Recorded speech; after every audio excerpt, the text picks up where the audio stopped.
Greetings everybody and welcome back to the Vintage Sewing Machine Garage. If you are new to the channel, feel free to subscribe. There's no cost involved. And this channel has been set up. It was set up a number of years ago to discuss vintage sewing machines and the journey I've had in learning how to restore or conserve or to get them running again. It is an ongoing project. I learn with every single machine. And anyway, feel free to subscribe. But in any case, I wanted to show something to you guys. This is a video just now coming out. Today is the 24th of October, 2021. But I can tell you that October 21st, 2021 is an important date. And that was just several days back, 3 days ago?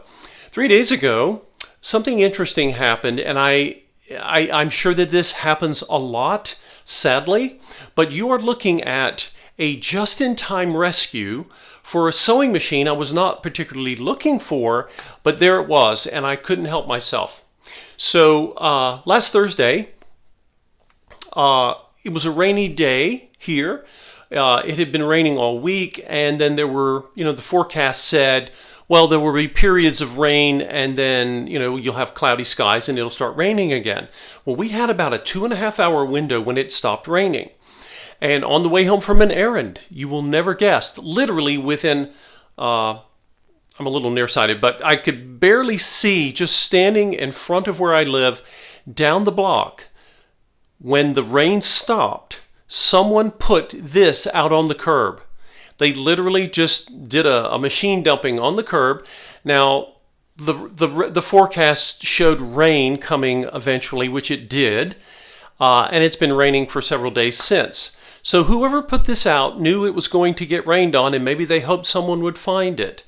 And here it is. And ironically, you guys have seen me cover vintage sewing machines before in different levels of condition, but what's incredible about this to me is that the table, this Singer treadle table, is one of the most well-preserved. It's not perfect, nothing is perfect, but it's one of the most well-preserved sewing tables I've ever found, and it was sitting on the side of the curb. And it escaped ruin because if you pour water on a piece of furniture, including a vintage old treadle table, it can do serious damage to it. But I feel so fortunate that just, happenstance, the luck of the draw, happened to see it. And it was just amazing to me that someone would at least not try to, maybe just give it away free if you don't want it. But to put it outside, knowing it would very likely get rained on, I don't know. People have different reasons, and I don't want to judge because people find themselves at times in their lives when they can't store stuff. Anyway, I will withhold that. But it really hurt to see this. But then again, here it is. And what's incredible is that something that existed for, this is more than a century old, almost met its demise. But again, just because of random luck, I happened to see it, got it put in the vehicle, brought it home, and here it sits. And you know what's interesting is that it actually, the treadle table itself, has been gently cared for most of its life. I mean, honest to God, I don't see any delamination of the veneer, which can happen with any piece of furniture, and certainly these. And the treadle belt itself is actually in pretty good shape. In fact, I think it was being used before somebody just tossed it onto the street. The machine itself, I pulled out of the table because when I transport sewing machines, if they come in tables and not a case, or if they're just not sitting like the machine head is right here, I often, almost always remove them from the table because it makes the table and the machine easier to transport, and you're less likely to end up with damaged stuff. So I always highly recommend that people do that when you're going to transport a machine. And I've done videos before to show you how to properly remove a machine from a table. But anyway, this machine that you're looking at is a Singer 127. Now, this is the first video I think I've ever made of a 127. And the 127 was part of a series of machines that Singer invented. There's also the 128, even though it's a higher number. It's a 3/4 version of this machine. So any of you who know the Singer 66 top-loading bobbin models, And then the Singer 99, you may know, is the 3/4 version. It's basically the same machine, but just not quite as wide. It was sold for a little less. It was slightly less heavy. All these machines are heavy, but and the 127, 128 were just like that. But this is what was called a long shuttle machine. And I'll put the camera down so you can see it even comes with accessories in its one of the little drawers here. Let's take a look. I'm not going to go through every one of these yet, but basically I'm seeing some attachments. Some of them may be original or not. Some of these I can already tell. If you look through the bag here, you'll see you guys have to be careful when you get machines. You never know what you're going to get, to paraphrase Forrest Gump. And this is a straight stitch foot that goes to a slant shank Singer that would have been introduced by Singer, like a half century later. So again, don't assume that when you get a machine, everything with it goes with that machine. Things have a way of sort of corralling into machine tables. You never know. But anyway, these are examples of the bobbin, what we would call a bobbin case, which is maybe the shuttle case. You guys help me, correct me if I'm not using the right terminology. And this is one of the long shuttles, right? And if you think about it, this looks very much like, when you think about shuttles, the thread would wrap around this. Some brands referred to these as vibrating shuttle types. Believe it or not, of course, there was a technology competition or technology war, as there always is in anything that humans make. And in sewing, you had side-loading bobbins, front-loading bobbins. Many of these would become what we call the Singer 15 class that many brands ended up adopting. Excuse me. And then there was top-loading bobbins, which are also referred to as Class 66.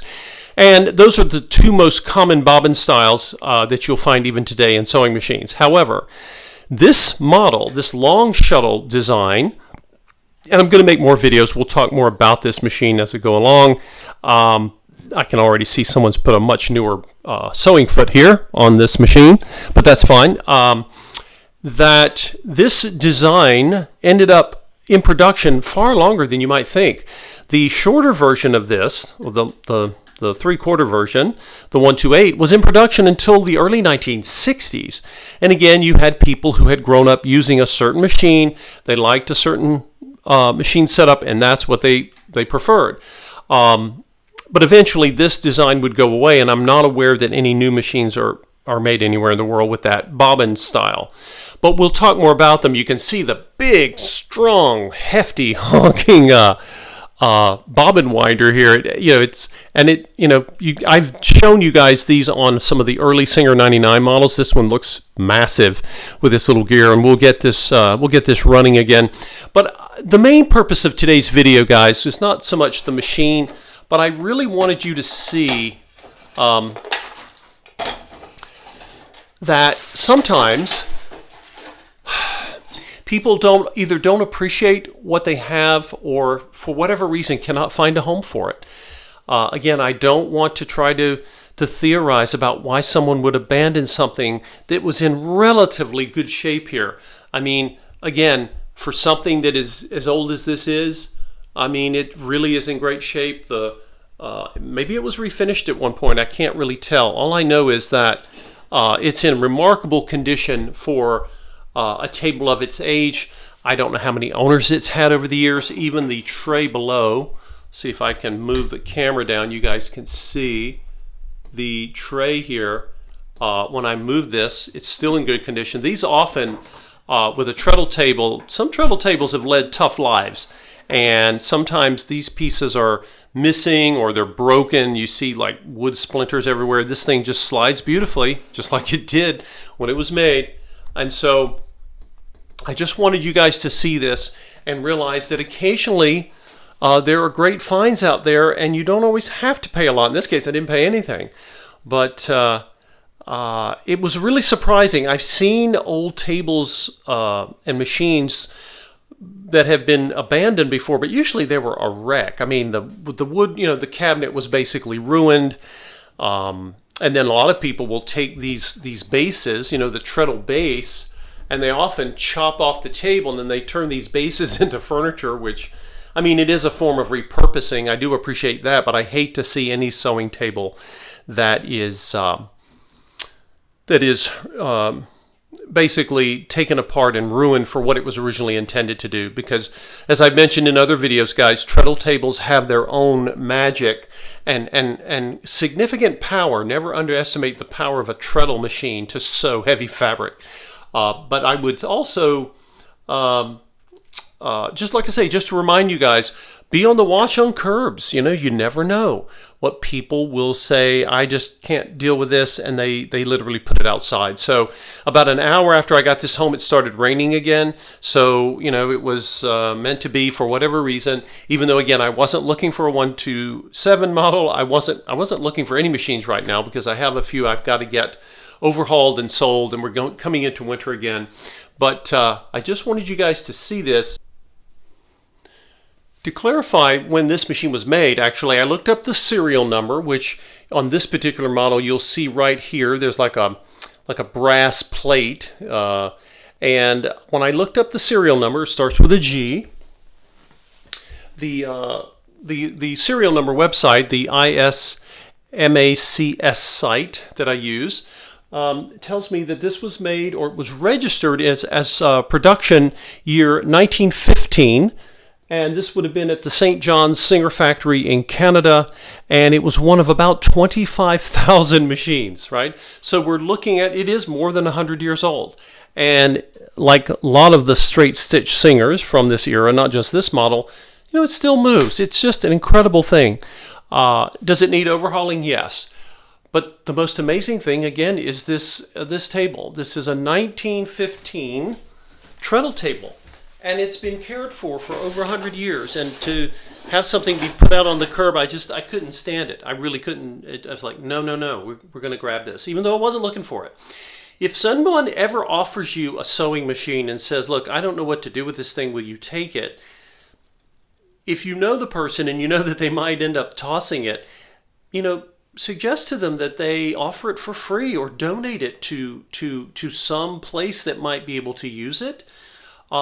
I've actually had people ask me about machines because they needed props for a theater production, you know, and so you never know what purpose you might have, but certainly going into a landfill is just a travesty for something that was cared for so long. And like I said, if someone says, I don't know what to do with something, maybe you take it to find it a home. Maybe that doesn't mean you need it or want it or you know, maybe it's not something you particularly desire, but I just couldn't help it. I really did not want to see this thing die just because someone didn't know what to do with it. Because I think I have an idea of what I can do with it, hopefully finding it a new home. So you guys keep on the lookout out there. There's been you know, this is a time of year, you know, spring and fall are big times when people start clearing, making room, and you never know what you're going to find. So sitting out on the curb for the taking was this remarkably mint-conditioned, yeah, it could use a little Howard's Restore finish here and there, but given some of the rough treadle tables I've seen before, guys, this one is in remarkable shape, and I feel privileged to have come across it, and just thought I would share this with you guys. This has never happened before. I've never seen a machine that literally was just abandoned like that, and maybe some of you guys have. If you've seen machines like this before, where people just tossed it and said, you know, well, you know, lots of luck. Put it down in the comments. Let me know. Let me know what you think.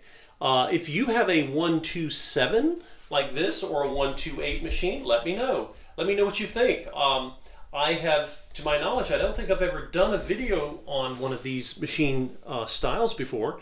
So I'll be interested to see what you guys think of this particular model yourself, especially if you have used one before.